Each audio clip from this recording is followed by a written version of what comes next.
오늘 시편 112편 1절에서 10절의 말씀, 이 제목은 여호와를 경외하는 사람이 받은 복이라는 제목으로 같이 은혜를 나누기 원합니다. 오늘 먼저 본문의 내용을 살펴보면 이제 시편 112편은 여호와를 경외하고 하나님을 기뻐하며 하나님 앞에 의로운 삶을 살아가는 사람은 하나님께서 복을 더하시고 그 가정에 또 주변의 많은 사람들에게 하나님의 은혜의 영광을 나타낼 것을, 또한 그가 어려움 속에서도 어둠 가운데서도 하나님이 주시는 빛을 경험하며 이러한 사람은 영원히 흔들리지 않는, 하나님이 이런 의인을 기억하신다라고 하는 찬송을 더하여 주고 있습니다. 오늘 본문의 말씀 속에 등장하는 사람들, 또 본문의 중요한 내용을 살펴보면 오늘 특정한 어떤 사람이 등장하지는 않습니다. 그러나 오늘 말씀에서 보면 크게 의로운 사람과 정직한 사람, 또 하나는 악인의 모습을 가지고 있는 사람이 등장합니다. 마치 시편 1편의 말씀처럼 오늘 의로운 자, 복 있는 자, 그러한 사람들이 하나님 앞에 어떤 복과 은혜와 또 하나님 앞에서 마치 시냇가에 심겨진 나무처럼 바로 이 열매 맺는 하나님이 주시는 의의 삶을 살아가는 것을 말씀을 해주고 있습니다. 그래서 오늘 1절 말씀에서 보면 여호와를 경외하며 그의 계명을 크게 즐거워하는 자는 복이 있다. 마치 시편의 말씀처럼 우리는 하나님의 계명을 지키는데 그 계명을 오늘 말씀에서 보니까 즐거워하는 자, 즉 계명을 억지로 지키고 그것을 억지로 율법처럼 행하는 것이 아니라 즐거워하면서 마치 생활 속에 내가 기쁨으로 지켜가는 자는 복이 있다. 하나님의 말씀은 결코 무거운 짐이 아닙니다. 그러하기에 기쁨으로 그 말씀을 받아들이는 사람이 하나님을 두려워하지도 아니하고 하나님을 사랑하기 때문에 함부로 하나님 앞에 살아가지 않으며 하나님을 경외하는 이러한 삶을 살아갈 수 있습니다.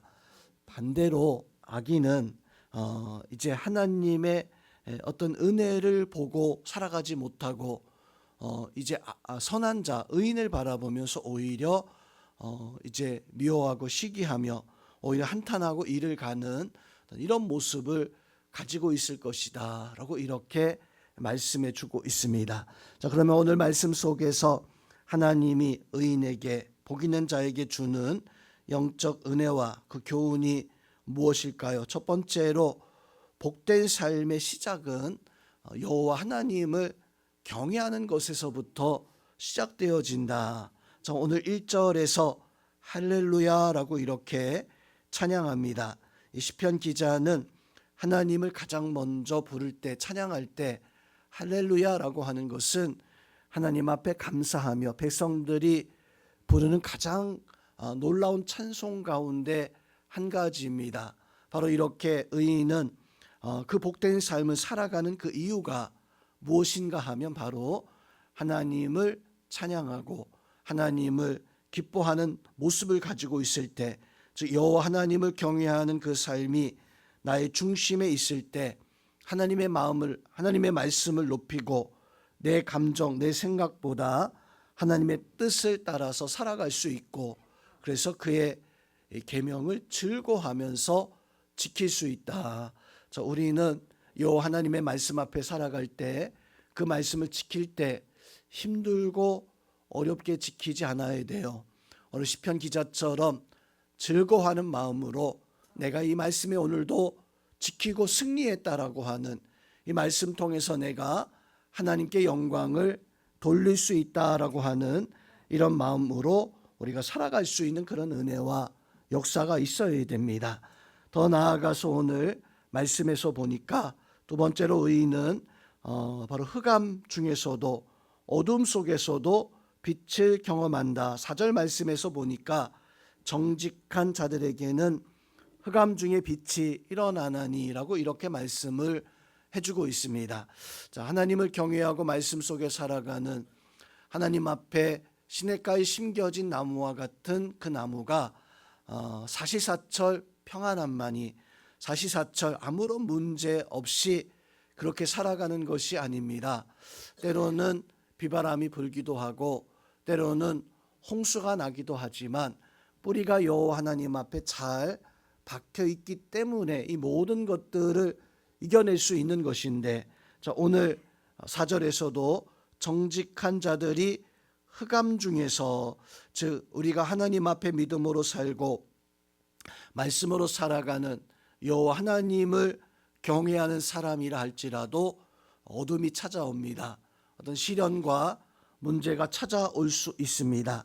경제적인 어려움이 믿는다고 해서 그냥 지나가는 것이 아니라, 질병이 믿음 가지고 여호와 하나님을 경외한다고 해서 우리를 비껴가는 것이 아니라, 오늘 말씀처럼 흑암 중에서도 이러한 일들이 일어나게 되어지는, 믿음의 삶 속에도 이러한 일들이 일어나게 되어지는, 그런데 믿음의 사람의 어떤 선한 역사, 선한 은혜라고 한다면 그 흑암 속에서도 오늘 말씀에서 보니까 빛이 일어나게 되어진다. 경제적인 어려움 속에서도 하나님께서는 은혜를 더하시고, 질병 가운데서도, 그 어둠 가운데서도 우리는 하나님이 주시는 빛을 비춰주시는 그런 은혜를 경험해 살아갈 수 있는, 즉 우리는, 하나님 믿는 사람들은 세상의 사람과 똑같이 어떤 비바람과 풍수와 어떤 어려움이 찾아오지만 차이점이 있다면 우리에게는 빛을 바라보는 믿음이 있다라고 하는 것입니다. 즉 우리는 세상에 빛으로 오신 예수 그리스도를 바라보고 그 어둠을 이겨낼 수 있는 힘을 가지고 있는 사람, 그것이 여호와 하나님을 경외하는 사람입니다.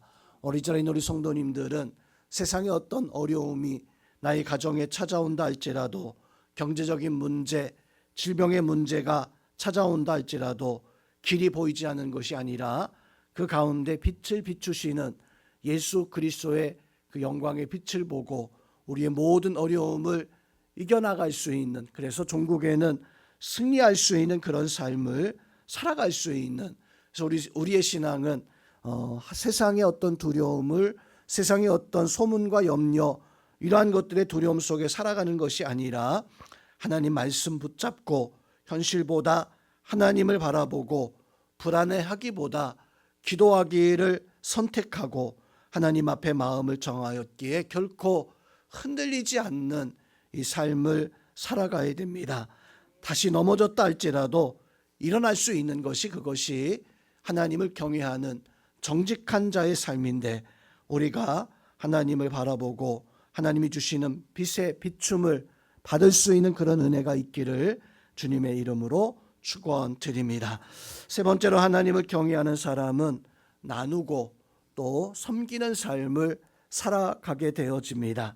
오늘 9절 말씀에서 보니까 그가, 즉 의인이 재물을 흩어 빈궁한 자들에게 주게 되어진다. 자, 의인은 자기 자신의 잘됨만을 자랑하는 사람이 아니라 자기 자신이 하나님 앞에 어떤 은혜를 누리고 하나님의 복을 받는 그것만에서 그치는 것이 아니라, 참된 의인은 오늘 말씀처럼 재물을 흩어 빈궁한 자를 나누어 준다라고 말씀하는 것은, 내가 하나님의 은혜와 영광을 누렸을 때 그 은혜를 나눌 수 있는 사람이 되어져야 됩니다.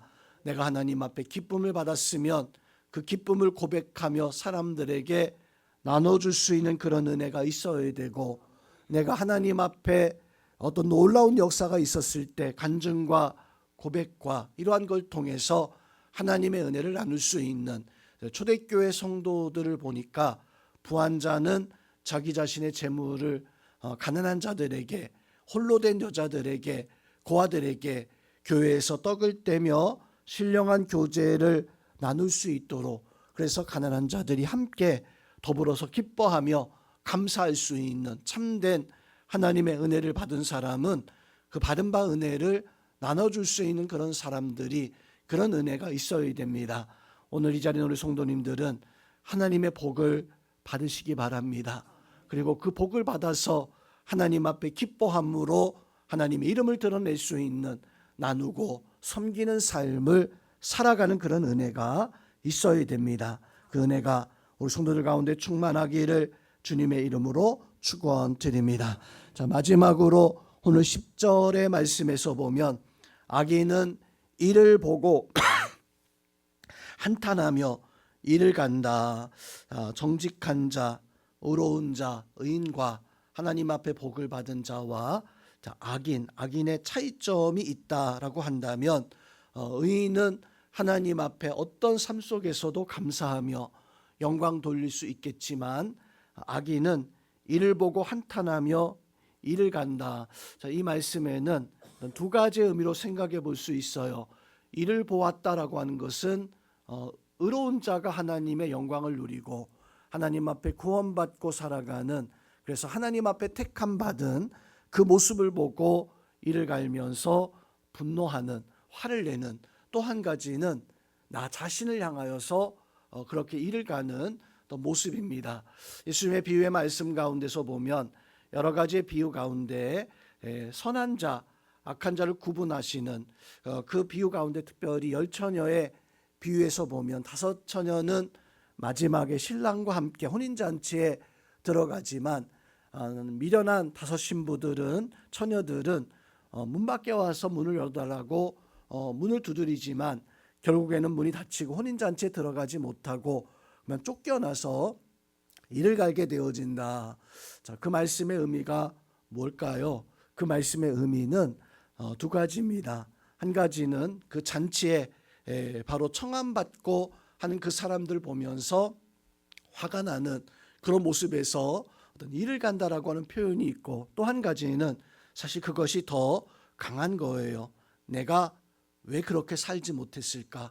내가 왜 준비하지 못했을까? 자, 오늘 본문 말씀에서도 악인이 이를 보고 한탄하여 이를 간다라고 하는 것은 그 사람들을 보면서, 의인을 보면서 한탄하는 모습도 있지만 나 자신을 보면서 내가 왜 깨닫지 못했을까? 내가 왜 알지 못했을까? 성도 여러분, 알고 깨닫는 것이 중요한 거예요. 내가 하나님 앞에 그만큼 하나님의 은혜 가운데 살아갈 수 있는 것, 깨달은 자가, 아는 자가 하나님 알고 하나님 앞에 의로운 삶을 살면서 하나님의 영광 가운데 설 수 있지만, 그것을 깨닫지 못하면 결국에는 나 자신의 어리석음 때문에 한탄하며 나 자신의 어리석음 때문에 그만 이를 갈게 되어지는 이런 모습을 가지게 되어집니다.